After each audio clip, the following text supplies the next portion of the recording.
Loan ആപ്പിൽ ചെന്ന് കെണിയിൽ വീഴുന്ന അനേകം പേരുണ്ട്. അതിന് പ്രേരിപ്പിക്കുന്ന അനേകം പിശാചുക്കളുമുണ്ട്. ഇപ്പം ഇൻ്റർനെറ്റ് മുഖേന ലോൺ എടുക്കാമല്ലോ, അപ്പോൾ പിന്നെ എളുപ്പമായി. അപ്പോൾ പിന്നെ വീട്ടിൽ നിന്ന് ലോൺ എടുക്കൽ, പിന്നെ ബാങ്കിൽ നിന്ന് ലോൺ എടുക്കൽ, പിന്നെ വണ്ടി വാങ്ങിച്ചിട്ട് അതിന് ലോൺ എടുക്കൽ, എല്ലാം ലോൺ ആപ്പാണ്.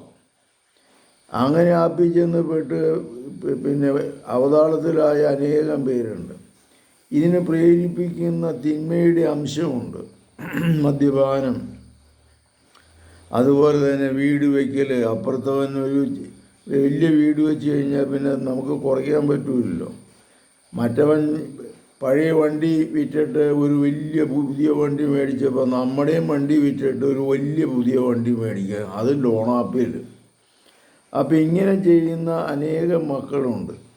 ശരിക്കും വേണ്ടത് നമ്മുടെ വരവിനനുസരിച്ചാണ് ചെലവ് കഴിയേണ്ടത്. മിച്ചം വയ്ക്കുന്നതുകൊണ്ടാണ് വണ്ടി മേടിക്കലും വീട് വയ്ക്കലും ഒക്കെ ചെയ്യേണ്ടത്. ഞാൻ ധ്യാനകേന്ദ്രം 2 തുടങ്ങിയതാണ്. ഓല ഷെഡിലാണ് തുടങ്ങിയത്.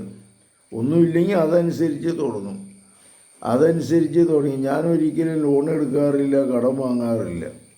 കർത്താവ്, ഈ കടം വാങ്ങൽ രോഗികളെ, ലോൺ എടുക്കുന്ന രോഗികളെ അങ്ങയുടെ സന്നിധിയിൽ സമർപ്പിക്കുന്നു. ഈ പൈശാചിക ബന്ധനത്തിൽ നിന്ന് ഇവരെ മോചിപ്പിക്കണമേ.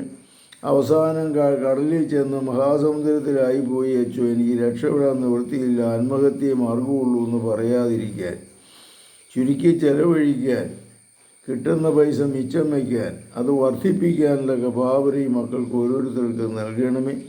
ലോണാപ്പിൻ്റെ കെണിയിൽ നിന്ന് കർത്താവ് നിങ്ങളെ രക്ഷിക്കട്ടെ. കടക്കെണിയിൽ നിന്ന് രക്ഷപ്പെടുത്തി കർത്താവ് നിങ്ങളെ സുഖപ്പെടുത്തട്ടെ, ശക്തിപ്പെടുത്തട്ടെ.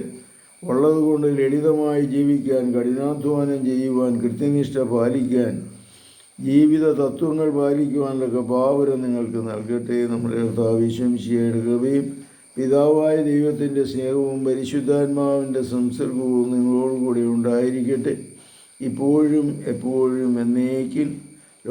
ലോണാപ്പിൽപ്പെട്ടവരെ ഒത്തിരി പേരെ രക്ഷപ്പെടുത്തിയുണ്ട്. ഫോണിൽ വിളിക്കുക 9447465414.